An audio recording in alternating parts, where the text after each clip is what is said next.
Hashanah Tovah. Hashanah Tovah. It's wonderful to be back in the sanctuary, isn't it?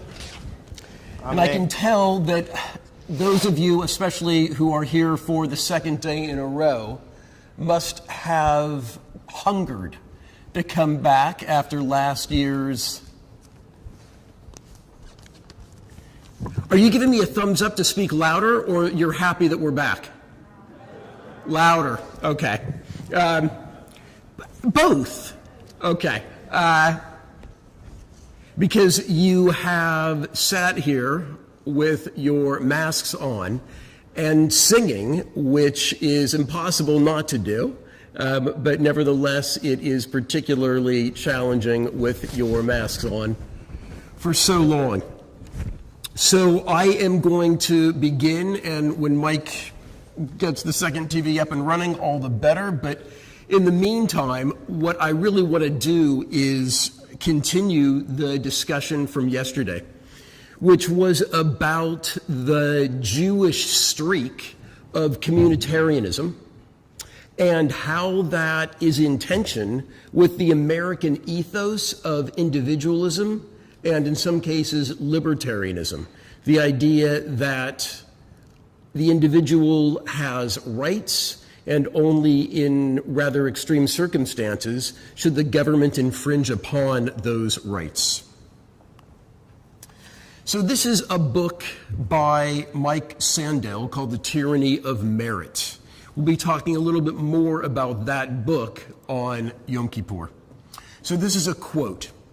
President Obama believed that the primary source of democratic disagreement is that ordinary citizens lack sufficient information. If lack of information is the problem, the solution is for those with a fuller grasp of the facts to make decisions on behalf of their fellow citizens, or at least enlighten them, to tell them what they need to know to make sensible decisions on their own. This is a classic Jewish idea to throw education at something, that education is the panacea. They just don't know enough. If they only knew, if they only understood. What Mike Sandel goes on to say in this book is to challenge that idea. And this is Daniel Kahneman, who is a behavioral economist, who says something apropos of Slichot services last week and what we'll be talking about in the future with Le'olam, our Judaism and Environment Center. For me, it would be a mechaya if you managed to take influential evangelists, preachers, to adopt the idea of global warming and to preach it. That would change things. It's not going to happen by presenting more evidence. That, I think, is clear. So this is exactly the opposite point of view, that we have had lots of evidence, we've had lots of information, and certainly the folks who have the power to change things have not been so moved to do so.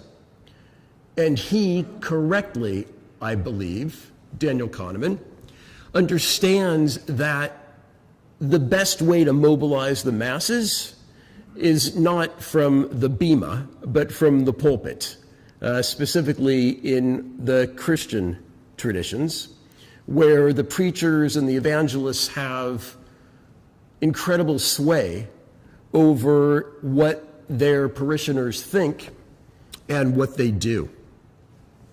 Part of the reason I loved the Climate Up Close presentation so much on Slichot was that they gave us the information and the knowledge, and they're scientists, so they have that more than we do. And then they presented a couple of options, and they said, but what to do next, what to do about it, that's not something that we as scientists have any more insight about than anybody else who is not scientifically educated. Because what you do about a problem has to do with your values. Has to do with your values. And as Jews, we trust the Jewish tradition to inform but not necessarily to dictate our decisions about values. So it is true that we need to agree on the facts before we can arrive at informed decisions on how to proceed, and then we decide on policies. But before we agree on the facts, or in addition to agreeing on the facts, we need to know what our priorities are, our values, and who do we trust to influence those decisions. So we talked yesterday about the priority in Judaism of communal responsibilities over individual rights. And we saw mandating COVID protocols that were agreed upon by infectious disease and public health experts. And at least in Judaism, individuals have no right to opt out. Now let's go to a different topic.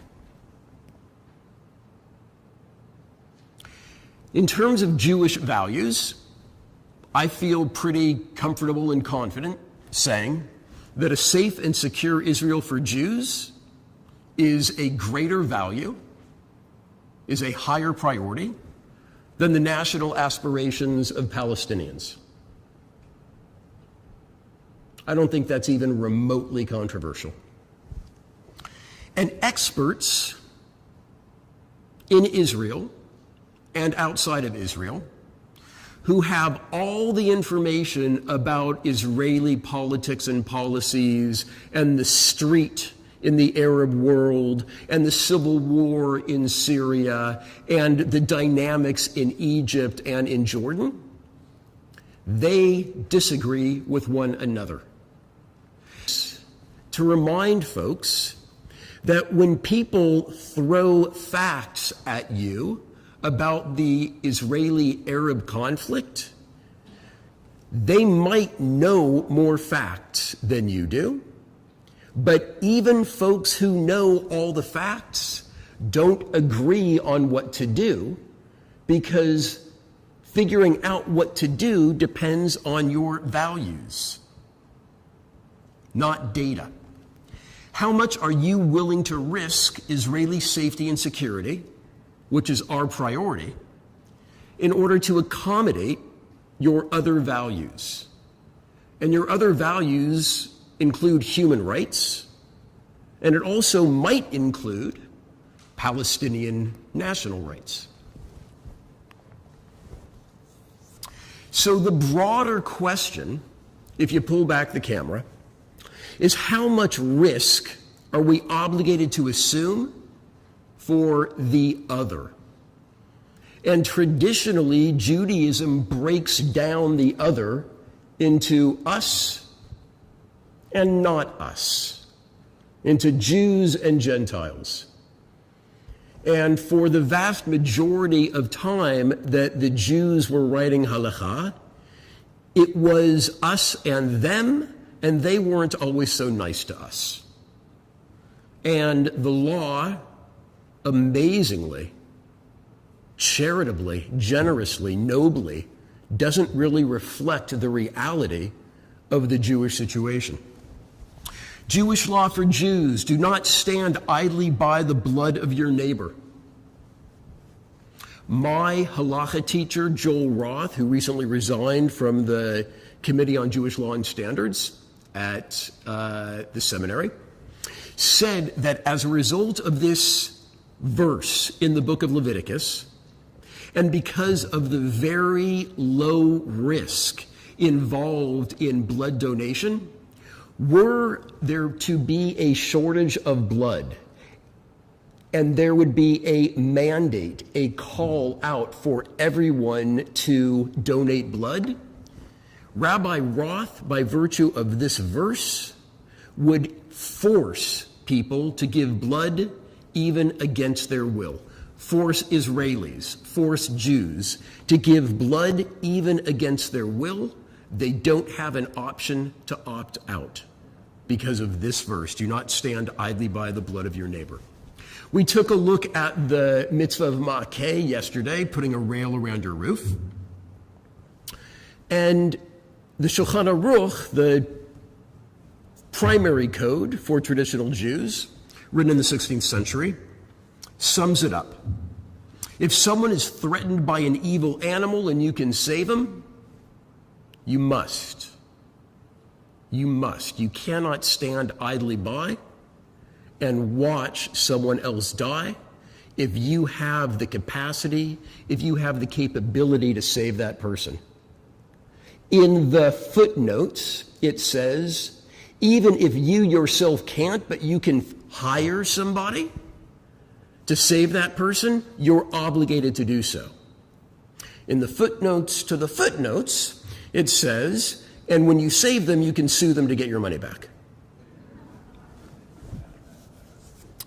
If someone is threatened by an evil animal and you can save them, you must. So I want to throw this out. Are the Taliban an evil animal? Our obligations to non-Jews are not as extensive, they're not as deep, but here they are. Our sages commanded us to visit the non-Jewish sick, so bikur cholim, to bury their dead, to support their poor through tzedakah, for the sake of peace. That's the law. And then Rambam finishes off the law with a couple of verses from the Tanakh, from the Hebrew Bible, that are a kind of elastic clause that both justify what he's just said and leave the door open to future commentators to apply these verses to novel situations. God is good to all. This is from Ashrei. God is good to all, meaning everybody, Jews and Gentiles, and God's mercies extend over all God's works. Tov Adonai lekol berachamav al kol ma'asav. And another verse, the Torah's ways are pleasant and all its paths lead to peace. And so when we legislators attempt to craft new legislation for the new circumstances, we are obligated to create those new paths so that they lead to peace for all. All right, how about organ donation? Jewish law does not require medical procedures when there is a risk to the patient.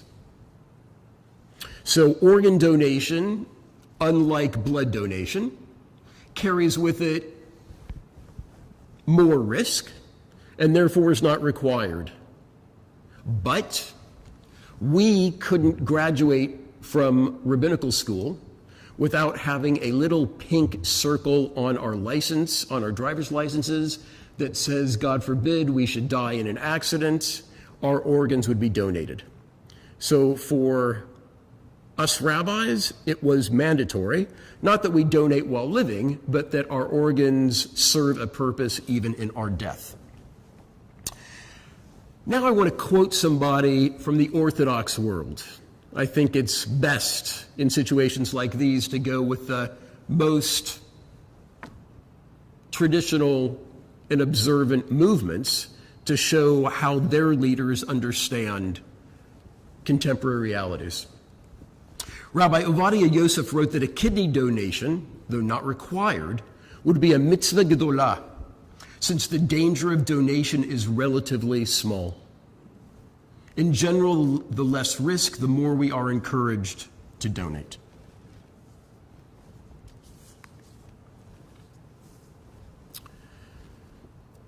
I've shared the law from the Meiri, Menachem Meiri, 13th century France, before with you. But I want to remind you that in the century, in the decades after the Crusades went through France, the Meiri did an amazing piece of Talmudic interpretation. And he said that the Gentiles of the Talmudic period were not Gentiles by itself, they were idolaters. And so the two-tiered legal system that discriminates in almost all spheres of law between Gentiles and Jews in the Talmud, the Meiri claims don't apply to today's Gentiles who are Christians and possessed of religion and bound by morals. The Meiri's historical claim, which is true, was that the folks that the Talmud was discriminating against, the folks who were not Jewish in the Talmud, weren't just Gentiles who had a different religion and a different moral base. They were heathens and they were idolaters, and from the perspective of the rabbis, they were inherently immoral. So what the Meiri does is say that the Gentiles of his day should be treated no differently than Jews with respect to the following matters: compensation for property damage, prohibition on robbery, which I should then remind you that there was no prohibition on robbery against the idolaters. But now that we're living amongst God-fearers, we shouldn't steal their stuff, just like we don't want them to steal ours. The obligation to return lost property, right? No finders keepers. The obligation to rescue from harm. Granting gratuitous gifts, the obligation to help in loading a beast of burden, etc. So, in other words, the obligation to rescue from harm that had only applied to Jews in the Talmudic period was extended in the Ashkenazi world by the Meiri. Contemporary Jews, in the Meiri's case, French Christians, French Catholics, are fully equal to Jews in all these respects. The Meiri was not Maimonides. The Meiri was not the Shulchan Aruch. The Meiri was an important voice, but he doesn't have the halachic stature of the household halachic names. More importantly, in the 20th century, the greatest halachic voice, the greatest voice of modern orthodoxy in America, but really worldwide, was this man, Joseph Soloveitchik, the Rav. A quote: "The modern Jew is entangled in the activities of the Gentile society in numerous ways, economically, politically, culturally, and on some levels, socially. We share in the universal experience. The problems of humanity, war and peace, political stability and anarchy, morality or permissiveness, famine, epidemics, and pollution transcend the boundaries of ethnic groups. A stricken environment, both physical and ideological, can wreak havoc upon all groups." And this is the important part, coming from a rabbi who uses the language of responsibility, obligation, and duty very specifically and intentionally. "It is our duty as human beings to contribute our energies and creativity to alleviate the pressing needs and anguish of mankind and to contribute to its welfare." It is a duty that we need to treat fellow humanity as our kin and to relate to them as the Meiri suggested we relate to the Christians in the 13th century. The connection between religion and morality is no longer strong in modernity. You've got moral atheists and immoral religious folks. But for the sake of peace, we must treat everyone in our country as our brother. But here's the rub.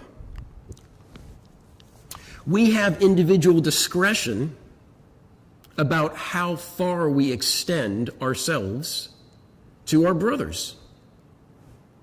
I treat my siblings differently. My siblings treat me differently.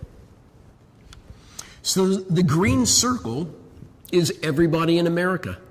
and everybody in America, according to Rav Soloveitchik, deserves, and according to the Meiri, deserves dignity and to be treated as kin.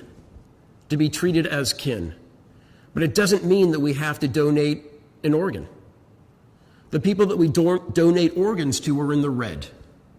They're the siblings that I'm willing to actually sacrifice beyond what is required by the law.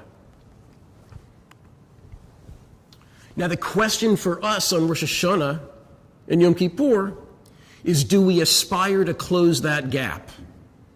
Do we aspire to enlarge the red, to enlarge the people in our community to whom we don't just recognize kinship, but whom we're willing to engage in sacrifice in order to help in their hour of need?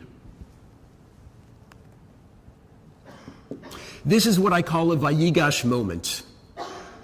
Vayigash moment is when Joseph was about to imprison Benjamin, and Judah approached Joseph to say, you know what, take me. And remember, Judah didn't know that Joseph was his brother. Judah recognized Benjamin as his kin. Judah recognized that his father would be devastated if he, Jacob, lost both Joseph and Benjamin. And so he took responsibility for his brother. He took responsibility for his father. He stepped up. Our question, do we aspire to close that gap? And if so, how can Jewish values and policies be useful? Which behaviors do we need to eliminate, change, or begin? And if we don't aspire to close the gap, why not?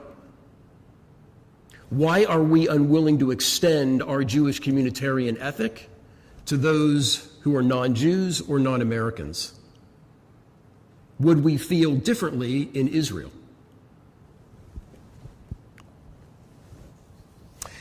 Whatever you will do, how much you will do to close that gap, that's called teshuvah.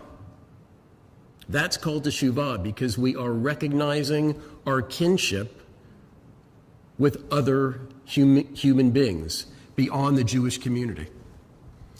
A quote from Mother Teresa: "The problem with humanity is that we draw the circle of our family too small." All right, so that is big and abstract. I now want to bring it down to Philadelphia.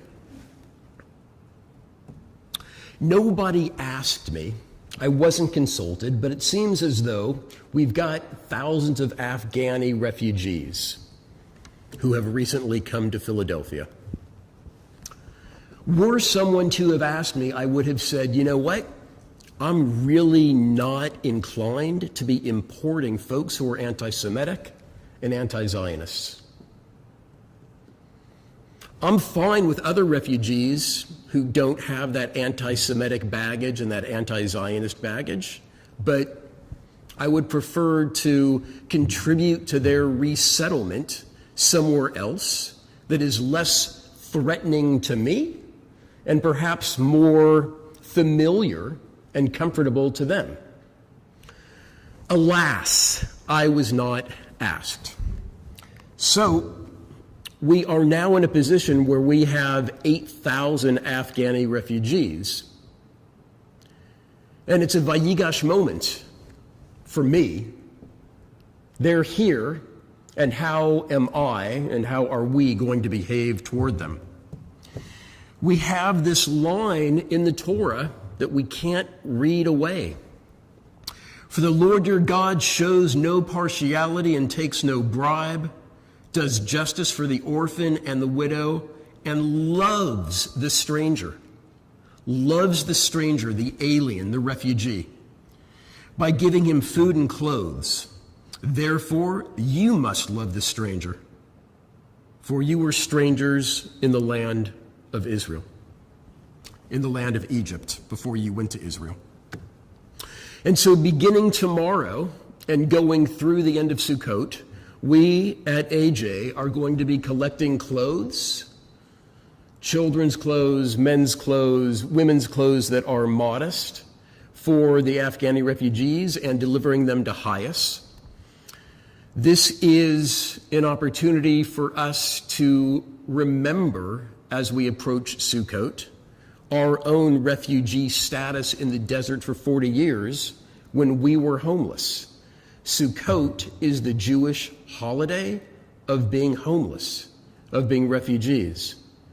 So as we think about enlarging our circle of kin to whom we feel responsible, our tradition demands that we be better people than we might otherwise feel like being.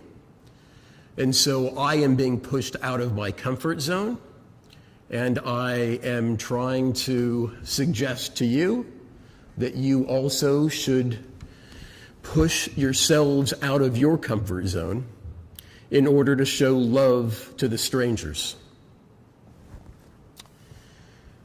And I want to finish with a quote by Isaiah chapter 54. Widen the site of your tent, extend the size of your dwelling.